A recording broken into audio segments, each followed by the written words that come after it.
There we go. Said Showtime, but I'll never believe him. All right. Welcome back to episode number 4. Yeah. Yeah. Made it. Yeah. We're here no matter what. We're going to be here. And we do episodes whether people watch or listen or do whatever. Right. Yeah. So I was like the guy, like the ham radio operators that they're just on there. No one ever comes back, but I'm going to sit there and I'm going to talk every day or whatever until someone's listening. So Come in, Rusty Nail.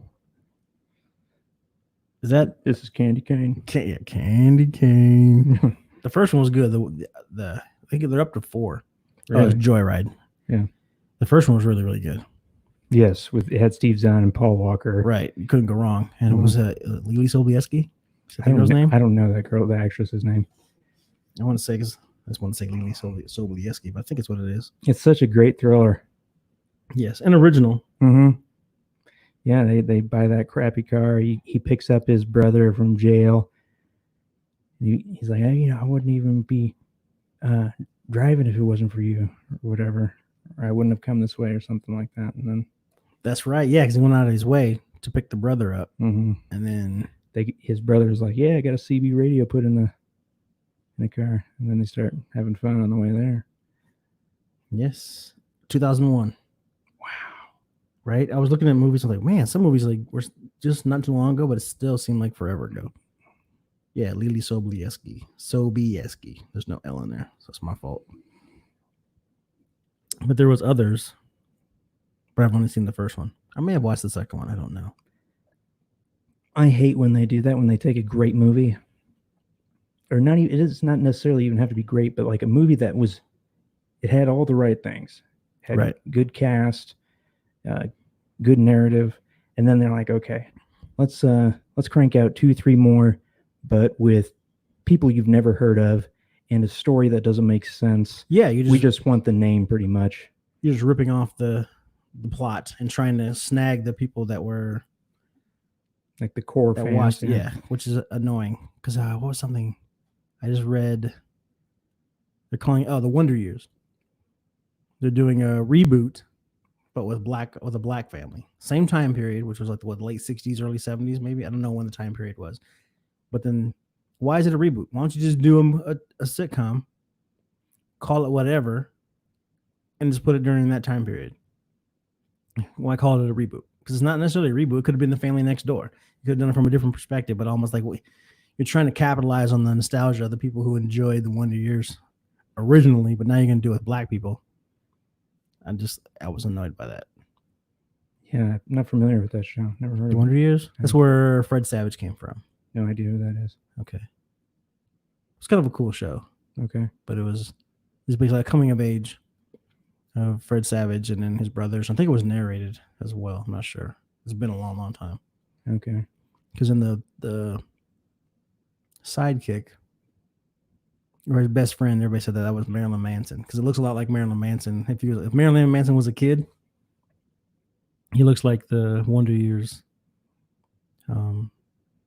His best friend. I can't think of his damn brother. All I remember is the girlfriend was Winnie. Her name was Winnie Cooper. Was the love interest of the two boys. Yeah, I think the only shows I watched about coming of age that was like Growing Pains and what's the other one? What has like fuck. Was it the same time period? Yeah, because Growing Pains was. It was a little bit later. It was, I don't know. Had like this girl named Topanga and Mr. Feeney. Oh, isn't that Boy Meets Girl? Yes. Okay. Boy Meets World. Okay. It was a Netflix. They continued it. Really? Topanga. I'm pretty sure. I don't watch it, but let me double check. I think it's the Boy Meets Girl. And yeah, Boy Meets World was the original, was a sitcom, and then Boy Meets Girl was in 2015 film. Oh, it's Justin Timberlake. Ooh. But that wasn't what I was looking for. Let me go back to Boy Meets World.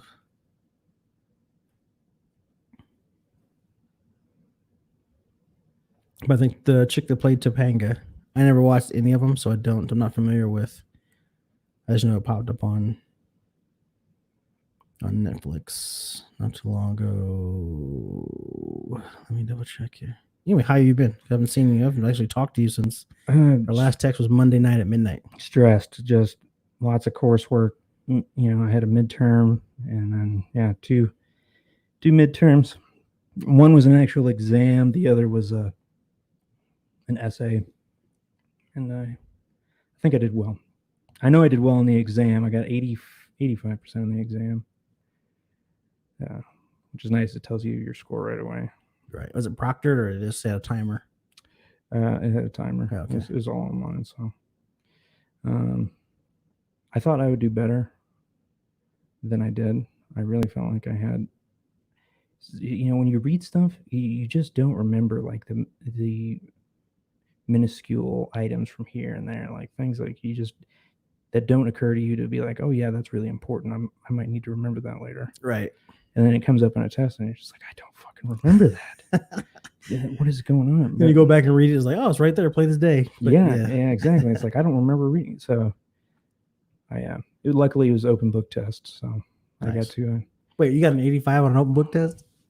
Well, yeah, because some of it reviews stuff that's not in the book too. It reviews, it's called, I can't remember, but it's like this outside company that in a different website where like you have to go look at maps and watch videos and stuff and answer questions. So they quiz you on like the same material that they quizzed you on, but It's not based off of information in the book.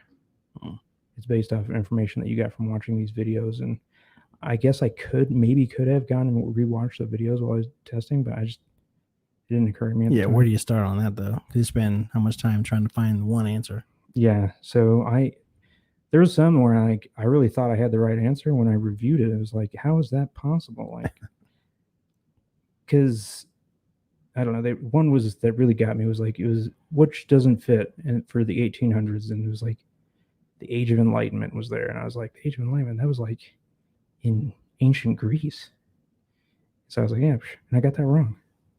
And what was the correct answer? They don't show you the correct answer. Oh. Yeah, it's bullshit. So they can regurgitate those answers during the final. So the professor said, if you have any questions about anything you missed, just send me an email with the question you missed and that you want to know the answer. And I was just like, man, I'm not going to go through that and like all these different questions, and I'll just try to do better next time. But yeah, that and essay went well. I'm pretty sure I'm going to do good on that one. I have 100% in that writing class. Nice. Yeah, the Age of Enlightenment period was 1715 to 1789. I thought it was way earlier than that. So maybe that's why I got it wrong. I was thinking it was in ancient Greece. But so I think that went well. He's really slow with grading, so he's weeks late for our grade, so I won't see that grade for a while, I'm sure.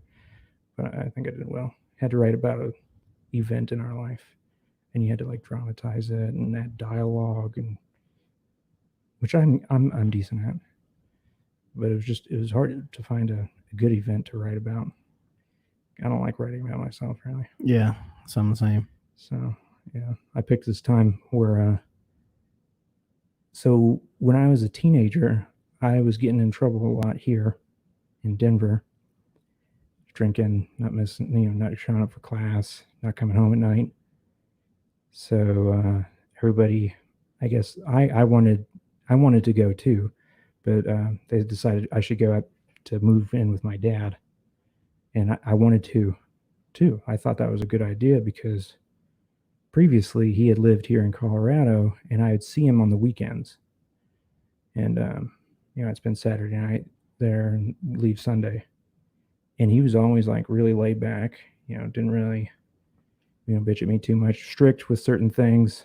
Right. But for the most part, like kind of gave me my own space and everything. So I thought, great, it's going to be just like that when I move up there. Yeah, he's got him in small doses. Yeah. So I went up there and it was okay for like the first couple of weeks, but my fucking stepmom is just a ruthless bitch. And she would just get so mad about the things that I did. She just had these idiosyncrasies about the things that I did, like forgetting to shut off the lights at night or leaving a dirty dish in the sink. I wasn't hungry at dinner, but I'm having a snack like an hour later. It's just like that pissed her off. Like, why is he eating now? He should have ate at dinner. Right, because did she make all the dinners? Yeah, it's just like, she made most of the dinners, but we like that specific time we went out to eat, and I was like, not hungry. Bitch, I wasn't hungry then. Yeah, so, and she would bitch at my dad about all these little things, and then like, either the next day or the day after that, he would come over and be like, okay, we got new rules in the house. It's like, okay, I was like, I could piece it together. I could see where it was coming from. But she would never actually tell me any of this herself. She never wanted to look like the bad guy. Of course. So she would tell my dad to do it, and then he would be mean about it. So like, yeah, like I would, so it made it so like the worst punishment I'd get for everything is like a whipping. So I'd have to take a beating with the belt. So like, you forget the lights on at night. You get a butt whooping for that? Yeah, or would it accumulate and he'd have a list? But yeah, at the end of the night, I'd get grounded first, and then I'd get whipped. But bad grades, I get whipping. Like I remember all this other stuff. But anyways, it went to a point where I came home one day, and like, this is what I wrote about. I was like, I came home one day, and I went into my room, and like my CDs and DVDs were gone. My books were gone. And my posters were gone. And like my room was messed up. And I was like, what the hell? At first I was like, did somebody steal this stuff? Did we get robbed? And then like, I didn't really notice, but the dogs weren't there either. And then my dad came home from work, and he was like, Jan thinks you're worshiping the devil. Wow. And I was just like, what the hell is going on? Where in the blue fuck is this coming from? And I guess she had taken, which is, I kind of blame myself, which I don't know if this is actually what happened, but I told her that I was reading a book, and it was really good, and it was about a guy who had broke his legs. It's The Peaceful Warrior. Have you ever read that? I have not. Okay, so it's about a guy gets into a car accident, meets a guy named Socrates, but this guy teaches him all these different things about life, and he kind of gets, he fixes himself, whatever.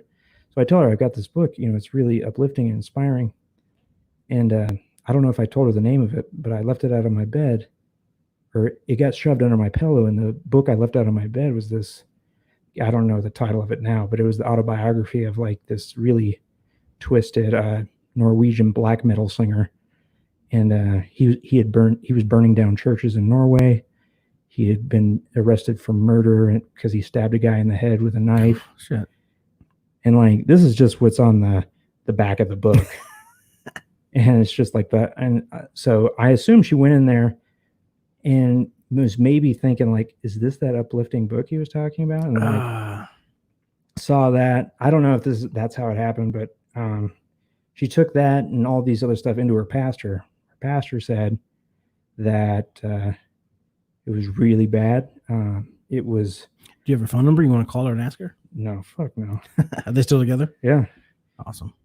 He says that I'm too far gone, that there's a strong possibility that my soul can't be saved because I've crossed too far over to the dark side. Right. And then, so she had taken the dogs that day. She had gone home and moved the dogs over to her mom's house because she thought I was going to sacrifice them in a pagan ritual. You can't make this shit up. So yeah, eventually I told him, like, he was asking me all these questions about my CDs and I was like, well, what about this book called it's called Hagakure, and it's The Way of the Samurai. It's pretty much just a book that tells you like what samurai, like the code they lived by, right? What they would do in certain social situations. It was like a really detailed book about the way of the samurai. And the only thing I guess that she didn't like about it was it had kind of like the cover of the book had like a red biohazard symbol on it. So it made it look weird. But I never got that book back. They took my CDs, all my CDs. Like I was like, well, Dad, how is Moby satanic? You know, And Amy Grant. yeah, it's just like all these people. It's like it doesn't make sense. And then eventually, I was like, Dad, I don't even believe in God. How can I worship the devil? You made it even worse, bro. I know, but I was trying to like reason my way out of it. I was Right. like, how can I believe in the devil if I don't believe in God? Because the devil requires God to exist for him to exist, and that opened up a can of worms. And I think I was able to convince him to let me keep like a Johnny Cash CD and maybe a couple other that's my jam.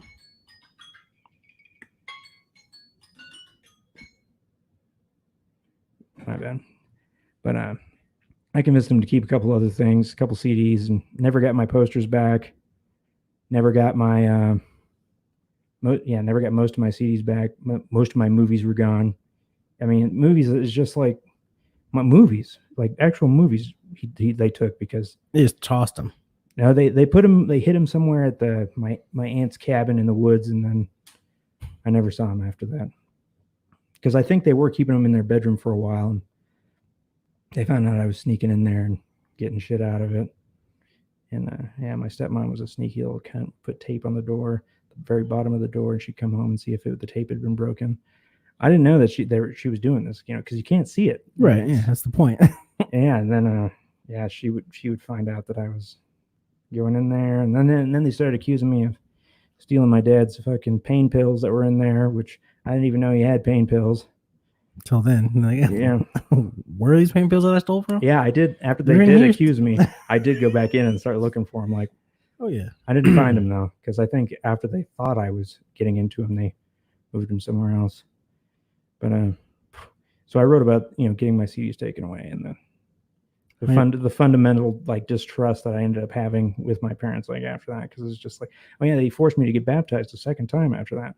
You didn't burst in flames or anything? It's just so bizarre, like the things that they made me go through back then. Me and my dad did not talk for a long time after I got out of that. And what's funny is the logical thing to do would be like, hey, Steven, let's sit down and have a discussion. Yes, that's what I was thinking. I was like, why didn't she just ask me about it rather than hauling it all into some religious nut who's never listened to like heavy metal before in his life. Right. But yeah, and then she would tell all her friends, and then eventually it got back to the school, and the school like did a search of my personal like documents on my computer. Like you have your own little drive pretty much. Oh, this is what led to, we've had that conversation. Yeah. So this led to that. Okay. Yeah. And then the school went through my documents, found this story I'd written about zombies, and it was really graphic and violent. And they said, okay, you got to go to therapy or otherwise you can't go here. And then it cycled through the school that I was psychotic and that I was going to shoot up the fucking school, and people didn't want their parents didn't want their kids coming to school with me. And it got so fucking far out of hand. I couldn't believe it. I'd never experienced anything like that. That is crazy. Oh, because she despised you. Yeah, she was just jealous of, me taking up time with them, because they were newly married. Like they had been married like less than a year when I moved in there. Does she have children? No, thank God. I know they tried really hard to have kids, but it never worked out, which is all for the best. So like, we'll let's have Steven come over and live with us for a little bit and see if this parenting thing's going to work out.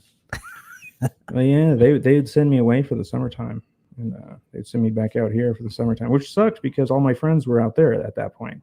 Right. And then I'd have to spend my summers out here, and then so I would just end up doing manual labor for my grandma for all the projects she had, for me. So you pretty much built that plantation she lives on. Yeah, I've maintained it for a long time. But yeah, and then she had a miscarriage while I was gone in the summer. Apparently it was still somehow like my fault. Oh yeah, because it was probably a demon child that you put a hex on. Yeah, I guess she slept with like a knife next to the bed for like a long time after that. That is awesome. How good is your relationship with her now, or do you have a relationship with either one of them? Okay. I talk to my dad every now and again, but I don't talk to her. I have no interest in talking to her, because like the day I left there, we were coming back here, and we said, don't cancel my insurance because I was on state insurance. Right. It's like don't tell them yet so that I can get into a dentist when I get out to Colorado. Don't. You're still a minor at this time, right? No, I just turned 18. Okay. And they said, okay. She said, okay, I'm not going to cancel the insurance. And literally, like within hours after we left, she canceled the insurance. That's awesome. So yeah, I don't care. She's psychotic. I mean, she just spent like the last several months of this year, this year and last year in a mental hospital. Apparently, she really lost it, quit her job, and she had some serious issues. And I guess she's doing fine now, is what my dad says, but she's crazy. And I would see being me, I'm like, see, Dad, I told you, and then bounce. So just leave it at that and let him just kind of let that simmer. That's wow. I think he realizes that, I think we both wish things had been different because I wasn't like, son of the year either. Like I was sneaking around. I was doing things I shouldn't have been doing. Yeah, you do shit the kids do.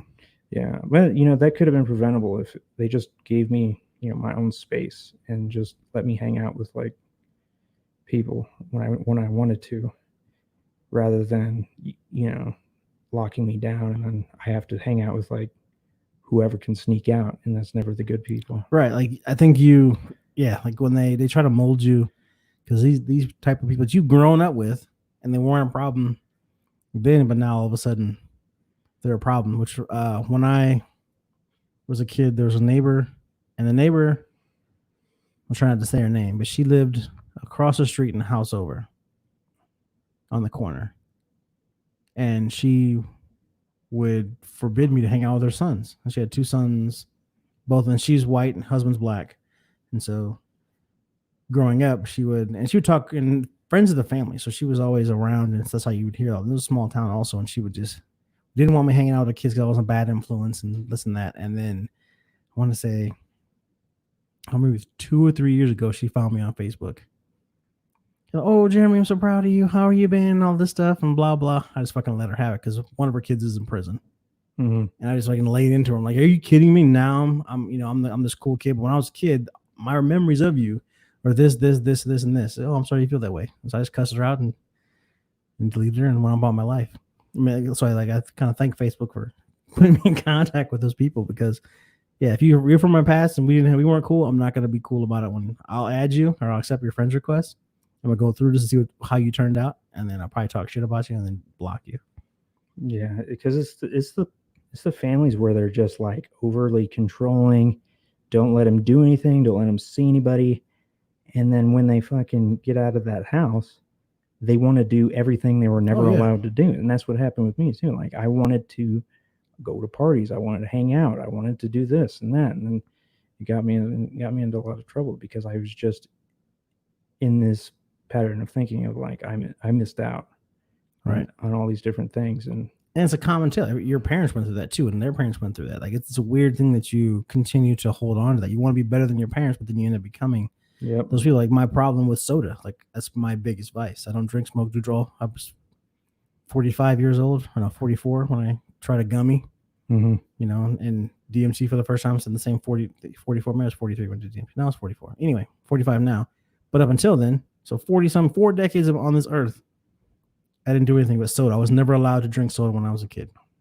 And as soon as I was old enough to buy my own and do all that stuff, that's pretty much all I drink now. I struggle with it now. I tried to give it up, and I went maybe 2 or 3 months without it. Then I get depressed and I go right back. So I understand like the lure. It's the caffeine, it's the fizz. I don't know what it is, but yeah, because I couldn't have it as a kid, and that's pretty much all I drink. Mm-hmm. And even I get to the point now, I drink so much of it, like my body will reject. I can tell my body's like trying to tell me stop drinking all this sugar. But it's just weird. I can't help it because I wasn't allowed in the past. Yeah, which makes zero sense. My mom, drank Pepsi all the time. I would go to the grocery store or the local gas station on my bicycle with a note and buy her cigarettes and soda. And all I wanted was some soda. I could care less about the cigarettes. Yeah, so I've never smoked anything in my life. It's weird how you try to do right by your kids, but you still end up doing the same thing. And so that cycle continues. Because I grew up in a Catholic family, which was a whole nother game as far as trying to navigate life. Because my grandmother was she had before she passed, I'd asked for it, but then or when she passed, I'd asked for it because she died a week to the day after. No, we buried her a week to the day after my mom was buried. So my mom committed suicide. My grandmother died of pretty much her first chemotherapy. But she had lost 3 of her 4 children in her lifetime. So damn. But hardcore evil. But she had this dope ass Bible, like big, huge white leather with a picture of Jesus on the cover of it. But it had its own pedestal she had built for it. It would lay on. It would always lay open to her favorite passages and stuff like that. If you get into conversations with her about religion, I mean, she was in her world. But outside of that, everything was evil and the devil this and the devil that. And so I was raised with that as well. Like they would straighten my hair because I had straight hair anyway, but they wanted to be like white people straight. And so because of her, I started at Catholic elementary school. Eventually they kicked me out or whatever. You want to talk about racist? Be the only black kid at an elementary school. Yeah. And but using religion as a way of discipline is definitely not the way to go. And the fact that you get the pastor involved, because then you grow up, you realize, man, he knew all my dirt. Right. The stuff that I didn't know my parents knew, I'm sure he knew. And then of course he's going to judge you. Mm-hmm. And you add the skin on top of that as well. It's because he's this or because of that. My grandma would always tell me that I had to, she wanted me to be a priest because I was half black and my parents weren't married when I was born. So the odds of me getting into heaven were very slim. And so she figured if I became a priest, that when I died and went to heaven, I'd have something to plead my case. And you're telling this to a 5-year-old, and you're growing up and like okay, and so you're there, and I'm trying my damnedest. I just couldn't understand religion, like I just couldn't grasp it. And I would get in trouble for asking questions and all that stuff because I just didn't understand. The art didn't make any sense. The stories didn't make any sense. So I asked questions like you're supposed to, and then you get the whole have faith. Well, I'm 5 years old. I need to know these things. I need to know. I want to know why the sky is blue. I want to know why there's supposedly an invisible man on the other side of that blue sky and stuff like that. So long way around to get to a story, but I ran away from my grandma. So I got in trouble. I want to say, man, it would have been like middle school, like 7th or 8th grade. And the girl in front of me was looking through the microscope. She had said something to me that I didn't like before she looked into the microscope. And I slapped her in the back of the head while she was looking through a microscope. And I hate to laugh because it's a horrible thing to do to a person. If I find out my kids did something like that, I'd be furious. Right. And so slapped in the back of her head. Obviously, her eyes went into the microscope part. Went to the principal's office, did all that, and had no idea that they called my parents. Mm-hmm. They usually give you a referral, and you got to go and have it signed and then bring it back. Right. And so I'd always get the referral. I'd have someone else sign it, a girl. Because if you've never seen my parents' handwriting, then I can use the same person always. Yeah. And then eventually, I think around the same time, I got caught for that too, because they wanted me to bring it.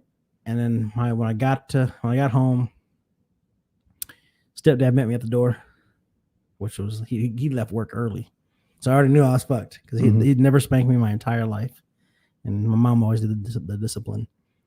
And so he took me upstairs. I had to lay over the edge. They had this huge waterbed, so I just bent over the waterbed, had to drop my pants, and he beat my ass. And it's like it was that moment. Like he'd never put his hands on me in anger.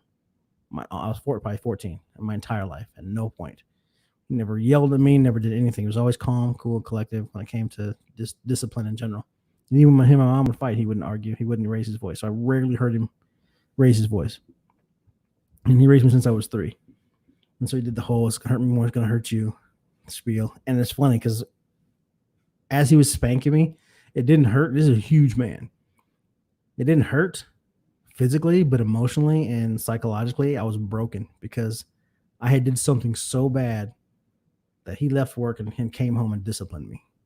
And to this day, of all the spankings that I got, I maybe got 5 or 6 in my entire life. I was never an abused child. Every one I got, I earned. And there was always a discussion as to why I'm about to get my ass beat. I wasn't just grabbed and snatched up and beat that I remember. Maybe they beat me unconscious in those times. I didn't remember those because of the concussion. But every time it was always, this is what's going on, this is what you did, and this is what's going to happen. And so by the time I got the spanking, the adrenaline rush was gone.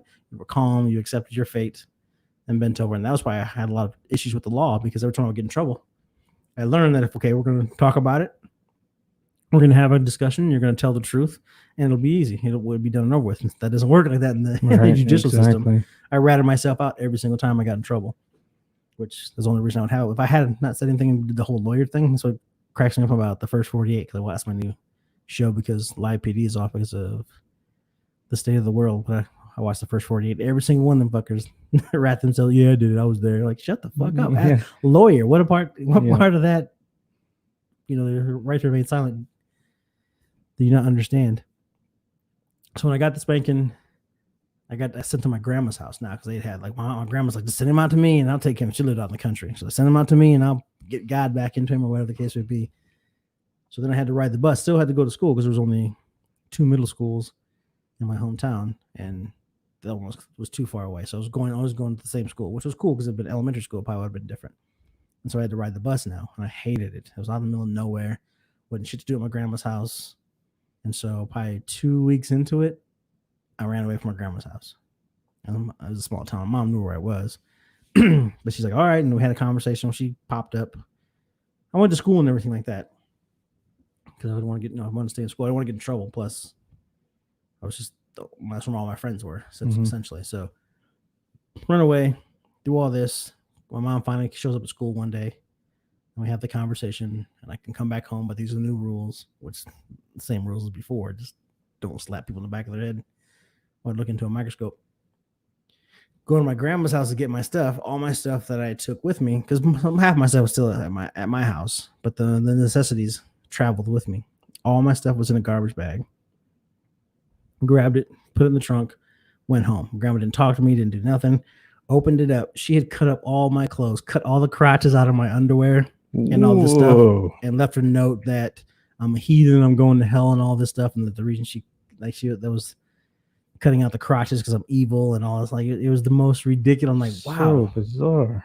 And then you move forward, and up until she died, we'd have conversations like, she was the grandmother of the year, but she was extremely racist. Always told me she would love me and all this stuff, but in that moment, like, she hated everything, my entire being. But I spent the first 3 years of my life in foster care because my grandma didn't want me in the house. So my mom, that's a whole nother episode, but my grandmother agreed to watch me while my mom went and partied one weekend. My mom was 17 when she had me. Grandfather was in prison. Again, a whole nother episode. My grandmother called Department of Human Services because she didn't want pretty much the nigger baby in the house. And Human Services came and got me and took me away, and I spent the first 3 years of my life, well, 6 months in the hospital, and then the first 3 years after that, I was in foster care with the Martin family. So if you ever see random white people on my Facebook that call me brother, that's the Martin family. Okay. So, but who are these people? Like, I don't know. I've known you my whole life. Who are these people? And so then my mom got with my stepdad prior to her getting me back. And so my stepdad raised me since I was 3. So I knew my real father, but my stepdad raised me. Okay. But yeah. It's deep. Sorry. It's okay. So we got a comment on Facebook, it looks like. Someone's reaching out to you. Oh, you can say hi to Steve as well. Maybe he don't like you. I guess not.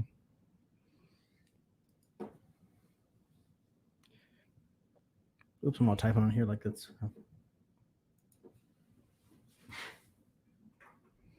So I noticed. I can't type. Why you got white stuff on your hands, Steve? I was painting a bathroom. My grandma's bathroom. There you get some Steve love. It was just getting old, like streaks on the wall from years of showering in there and steam, and so I went and just gave it a fresh coat of paint. It took me a while. Earlier this week, because I got so much other stuff going on, I'll go in and I'll tape, make myself sound busier than I really am. But I like to, to me it's busy, and so I went in and I spent one afternoon tape off. The mirrors, the cabinets, the ceiling, the floor, the tile.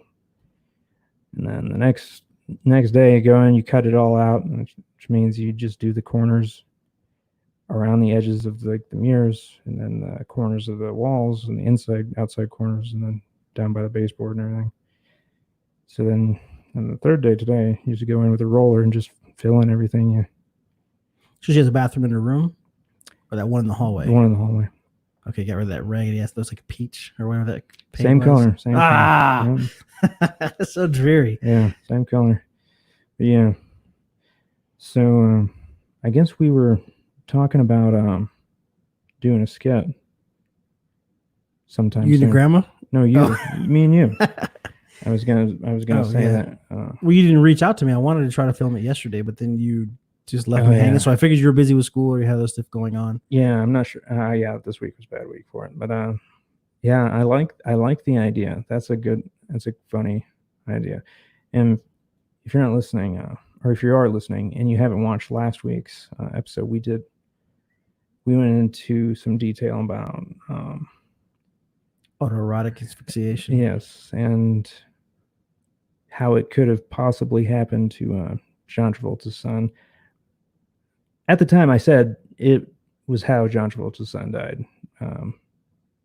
Pretty sure. I said it with some confidence, but I'm not actually 100% sure if that's the way it happened. So I don't know John personally, so until he calls me up and says otherwise, that's the truth.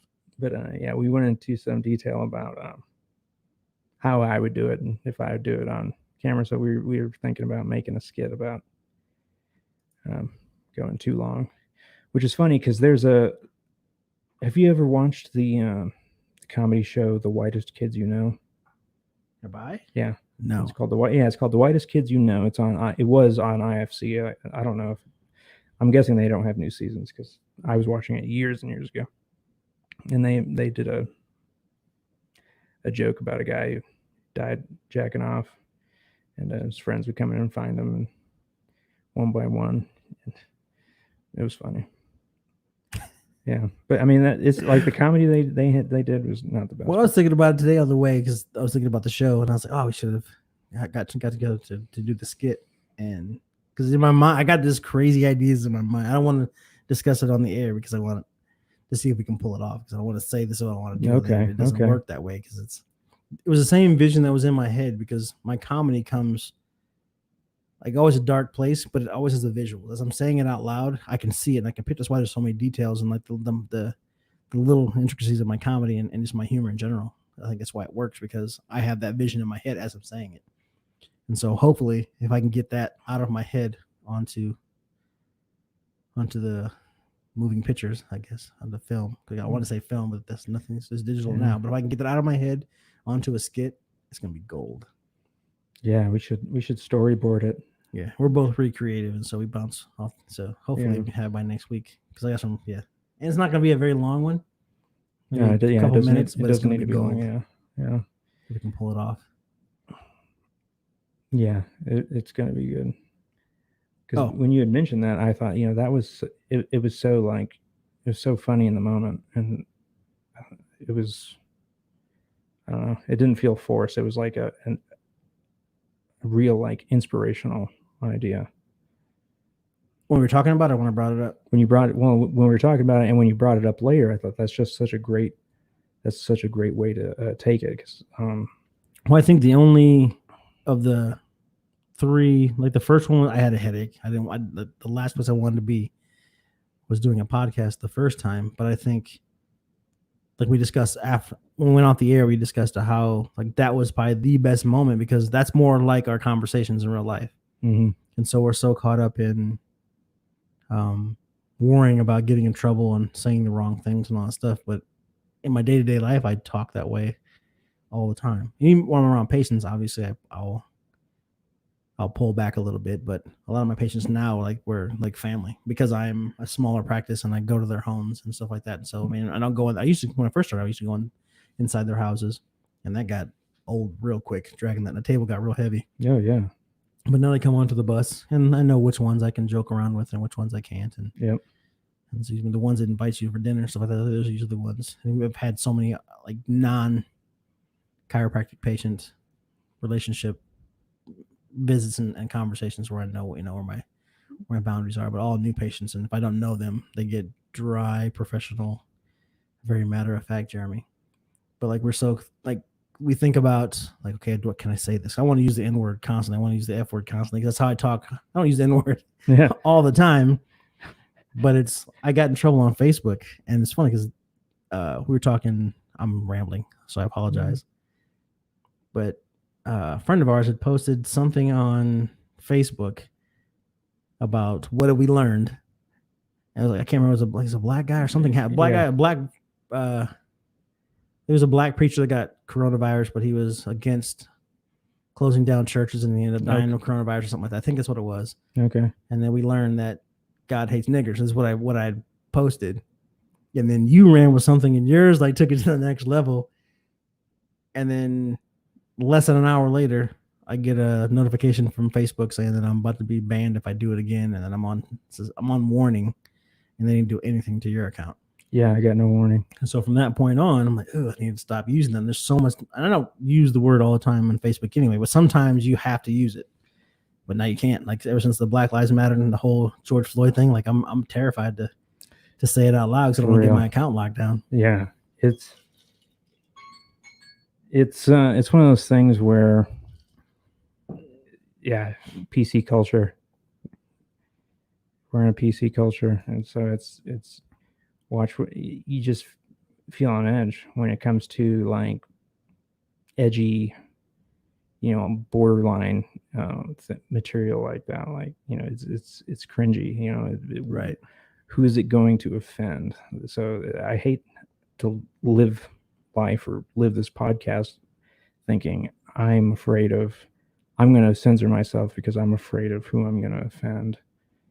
And then, it's crazy, but I do. I don't want to say certain words, that I would normally say. And which I'm not a bigot or racist or anything like that. It's just, obviously it's one of those things where like, that's just how I grew up, was with, saying like certain words, like they were just thrown around because that was the culture of the people I lived with at the time.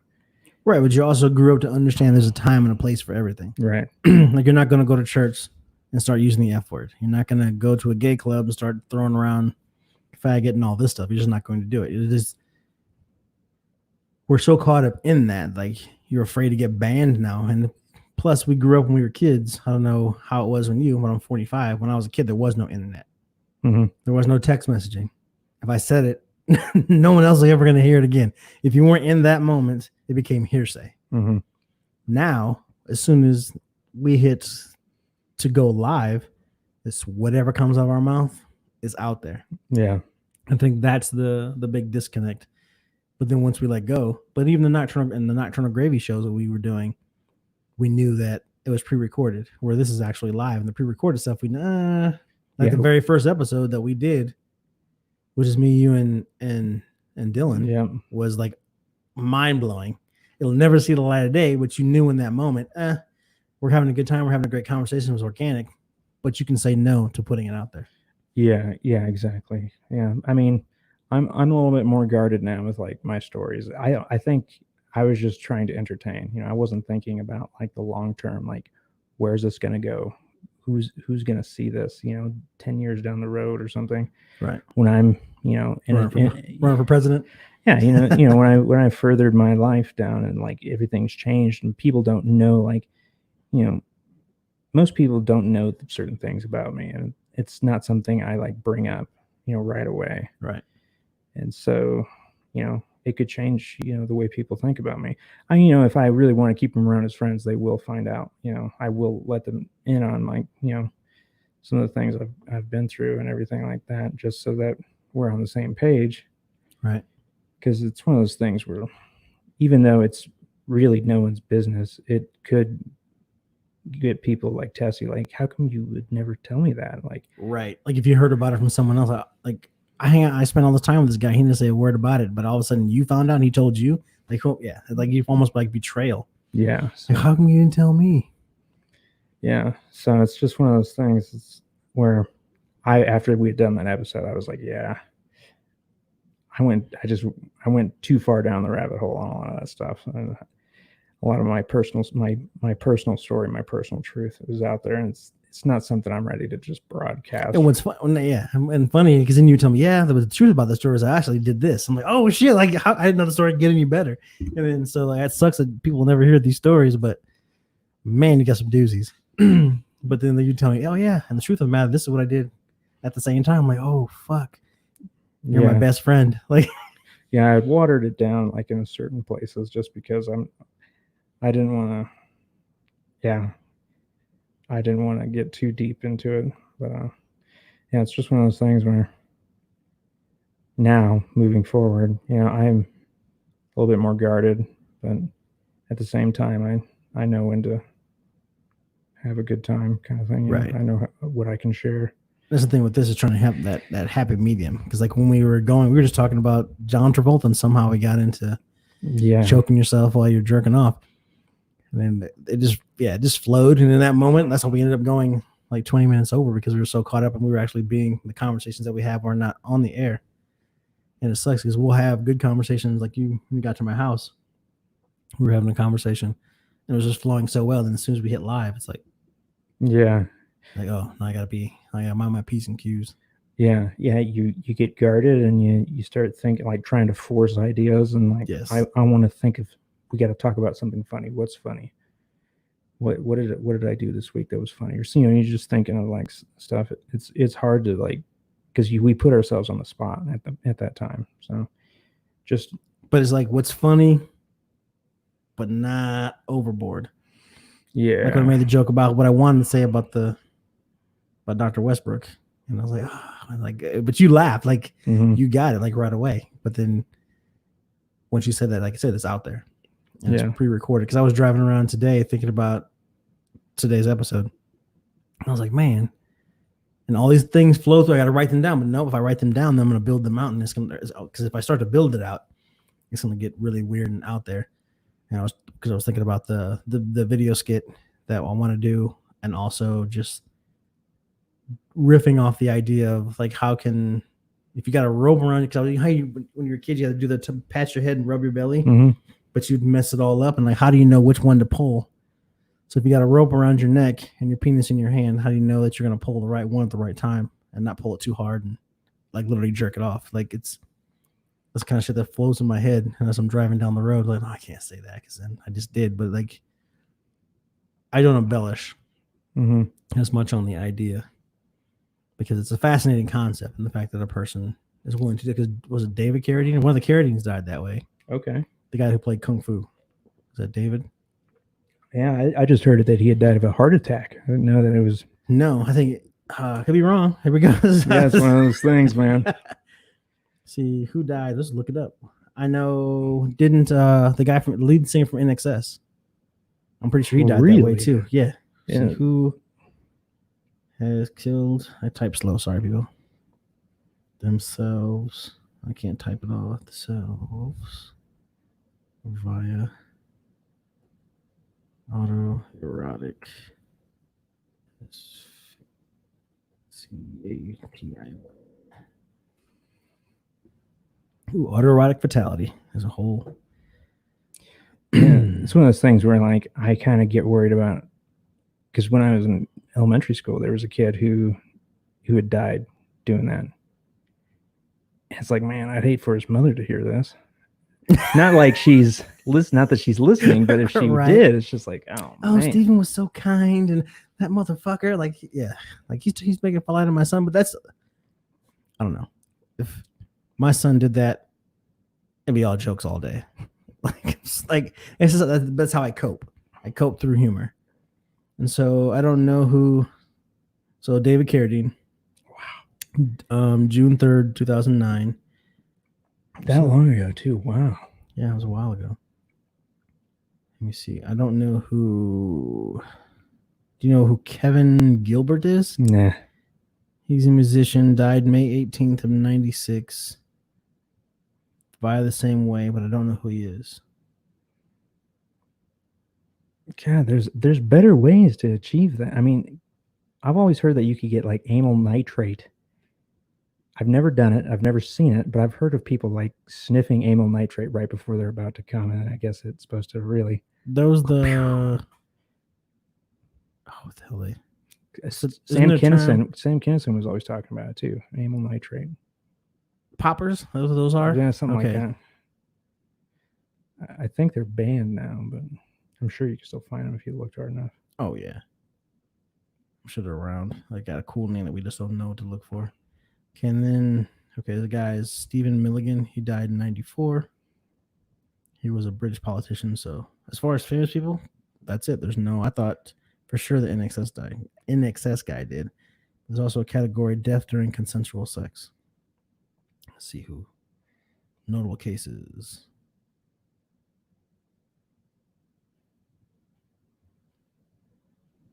Nelson Rockefeller had a heart attack at 8. Well, you're having sex at 70. Good for him. Right? Oh, okay. So Nelson Rockefeller, former vice president of the United States and heir to the Rockefeller family fortune, died in 1979 of a heart attack at age 70, rumored to be caused by an orgasm during intercourse with his secretary, Megan Marshak. And why don't we know her name? She's got that good stuff. Yeah, I guess. Let me see how she was back then. Because I always thought that Chris Farley died fucking somebody. did he? I thought he died of an overdose. But he had a heart attack, is what I heard. Let's find out. I always thought he was with a hooker and like high on cocaine and he had a heart attack. If my sister's still watching, I'm curious because we were told that our father, my biological, like he had just got done having sex, sat in the chair. And she asked if he's okay. He said, "No, I'm good," and then died in the chair like immediately after sex, within a few minutes. Damn. So, which would be the good because you still get the orgasm, you get that feeling afterwards. That's what I'm talking about, and then boom. I don't know. And she's still. Yep, she says true. Okay, that was the story I was told. So my dad went out like a player. He went out like he lived. If you knew the man, you would know that that's probably the way you'd want to go. Okay. All right. And he probably put in work too. If it was anything like me. If it's anything like you. Yeah. He was killing it too. Sure. All right. So here we go. Death on Chris Farley, December 18th, 1997, was found dead in his younger brother John, by his younger brother John, in his apartment in the John Hancock Center in Chicago. He was 33 years old. An autopsy revealed that Farley had died of an overdose of cocaine and morphine. Ooh. A combination called a speedball. Advanced atherosclerosis was cited as a significant contributing factor. What is that? Like clogged arteries. Or narrowing arteries. So nothing about getting down. What's like every girl I've ever dated? Like if I end up dying or I'm doing something stupid, put some clothes on. You risk going to prison for my murder because it's gonna look like a cover up. But like sex is obviously the way to go, but it sucks for the other person. Unless you have an ego that really needs to be stroked. Like if I was having sex with a girl and she's died, I'm telling everybody. Like I'm gonna mourn, make sure she's okay, call the ambulance, do all that stuff. But from that point on. Yeah, I think there was a movie with Robin Williams. Like, so in the movie, his son was like a total asshole and was like really mean to him. And he died jacking off. And so What movie is this? I can't remember the name of the movie, but Robin Williams' character went in there and found his son and was like, oh my God. And it's like saw that he was looking at porn and that he was jacking off and all this stuff. So he like pulled his son's pants up and wrote like a fake suicide note. And like afterwards, he was like, yeah, my son committed suicide. He was such a great kid. And he was like getting all the sympathy and everything. Doesn't sound like a comedy though. It's like a dark comedy. Yeah. I didn't find like a whole lot of points where I was like laughing, but it was in the movie overall isn't like the concept is hilarious. Yeah. The overall it's not like a great movie, but it's something that I was just thinking like, man, it's just like that Robin Williams movie. I have to look that up. But yeah, that's definitely the way to go. Because like you look at how many times have you been having sex doggy style and you look down, there's like a little bit of poop in a crack. In your mind, like she's gross, but there's a good chance I'm fucking the shit out of her. I'm gonna take credit for it. You just keep on going. Damn. No? Maybe it's just me. Man, just messing with skanks. I guess. Sorry. I don't know. That's oof. Okay. Well, look next time. Next time you're doing your thing, just pull on a little bit and just look. Just for my own, and just let me know. Not gonna do that. You're not gonna look. You're not gonna let me know. Either. Yeah. You don't want to know, but because now I've planted the seed. It's just something that I don't want to know. If it is there and I see it, it's gonna alter my perception of that person, and it's gonna be like, yeah. But you can take credit for it. I don't Like you want can sit back and pop it out. Like, yeah, fuck shit out of her. literally. Yeah, just a little bit right there. Yeah, no thanks. Take a picture of it, like take a selfie. No, like a smelfie. Ew, You'll be able to smell it. that is way too far. Ew, sorry. Smelfy with poop. If I took a picture of myself, I'm trying to think of how I need to have an inflatable butt, and so I'm here. I'm taking the picture, and you see her butt cheeks. I'm gonna have that one hand out. We can do a skit of this. Like, how would you do that? What would you do? And we can steal their graphics. Like, what would you do? That'd be a good, recurring. So I just watched one anyway. And so you take the picture. If you see me, no matter what my face is, no matter what I'm doing, no matter what's going on in the background, as soon as you see a piece of poop in her crack, you're gonna smell that picture. That's why we would call it a smelfie. I will be so totally just disgusted though. I don't want to look at poop. No, you're not. See, now you're just taking it too far because you're looking up as poop as far as like a turd there, not the fact that she's just dirty. Let's talk about why it's there, not that it's there. Yeah, there's underlying issues here. It could just be a hygiene thing. Or maybe she just missed the spot. Because how many people really take the time to, okay, when you wipe, do you look at it? Yeah, I'm not going to reveal that right here. That is deeply personal. No, let's see. What time is it? We got 4 minutes here. Only 2 people are listening right now. Okay, so from a medical standpoint, you should look. Oh, just from a healthcare thing. Because how do you know what color it is and if it's, you just drop one, wipe and flush? Okay. Is that what you do? Or do you actually turn around and look when you get up? Because what if it's black and got blood in it and you would never know? What if you got a bleeding ulcer or something's going wrong? You need to look. Oh, excuse me. It sounds like I'm being gross, but I'm being really serious in this moment. You need to look at it to make sure something's I guess not going wrong. Every now and again, I pay attention. Okay. But you don't wipe until the toilet paper's white? Yeah, I do that. So you look. Yeah, that's just not something I wanted to get into. Okay. So theoretically, you would look. So. Yeah, it's all good. But my point was going that if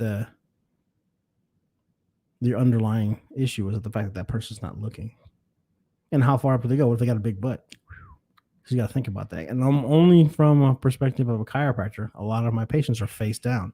My hands are on their waist and working around that area. I've lost a lot of faith in the female and their ability to maintain their hygiene. It really ruined it. So I understand, if you saw it, it would ruin it for you, because I've had patients where, wow, I didn't see that coming. I didn't appreciate that at all. If you fart on me, that's totally fine if you acknowledge it. That patient farted on me last week. No, we laughed our asses off, yeah. Did we talk about it last week? No, we didn't. It would have been Thursday. No, I lied. It was last week. It would have been Thursday. I see this patient on Thursdays every other week. And put her head in side posture and went to adjust the lower lumbars right there. I said, "Oh, I farted." I was there. And she started cracking up. And had she not acknowledged it, I'd have been furious. It was going to happen regardless. It's not her fault. It's more my fault than anything else. But yeah, but you want an acknowledgement. Yeah, if you're nasty, fucking own it. Because there's only 2 of us in the room, and it wasn't me. But we probably close to tears. Had it been a longer visit, and I brought it up a couple, I let it run the joke. She probably hates me now. I've seen her once since then because she was going on vacation. So I saw her once this week, I think early Monday or Tuesday this week. But we laughed, and I used the running joke just to, because I'm uncomfortable. How do I, because if we don't talk about it, am I being rude? I have that innate ability to make you want to feel better about what's going on. Sure. So if you farted right now, I would it's okay, Steve, that you're nasty. I promise. Oh, thanks. I'm glad you'd comfort me. Yeah. So. All right. Well, it's getting down to that time. Hold on. What'd she say? Totally nasty. Just nasty.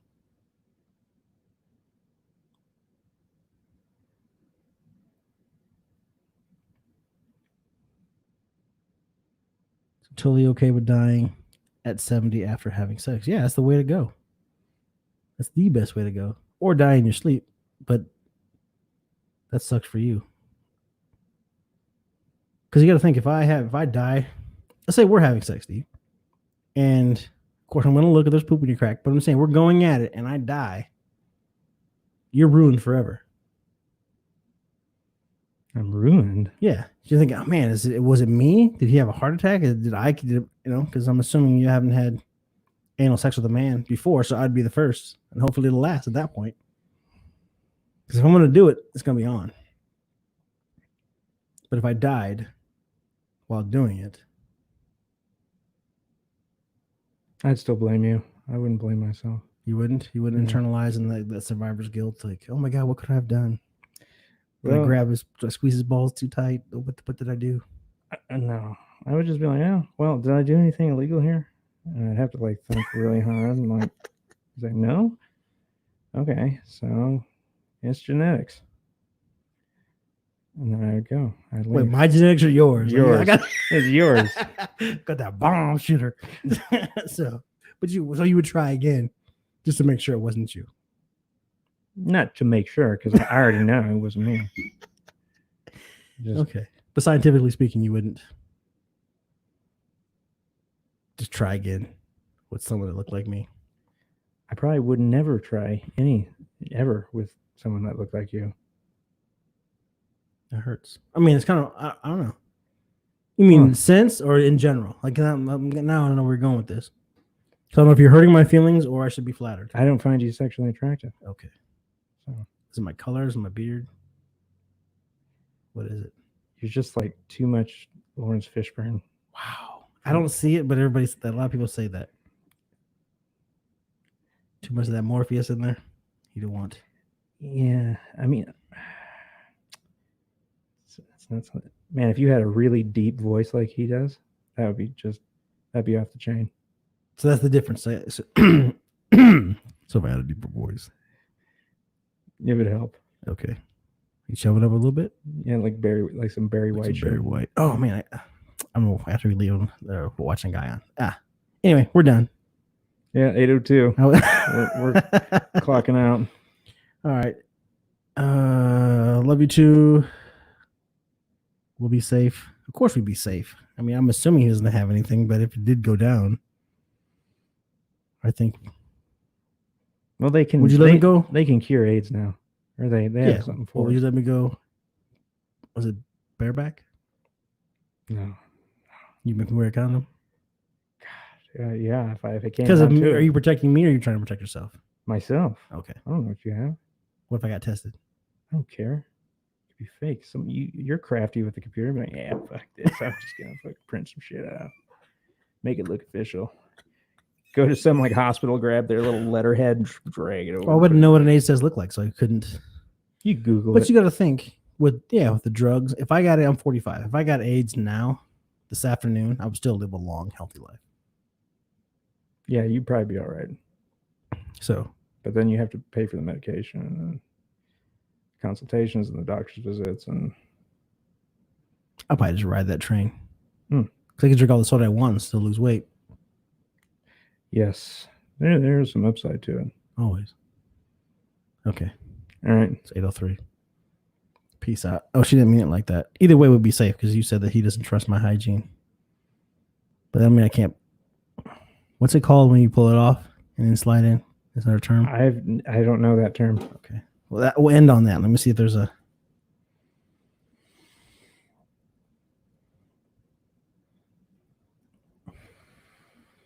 Taking off the condom secretly is what I looked up. Non-consensual condom removal. Yeah, I guess it's called stealthing. Stealthing.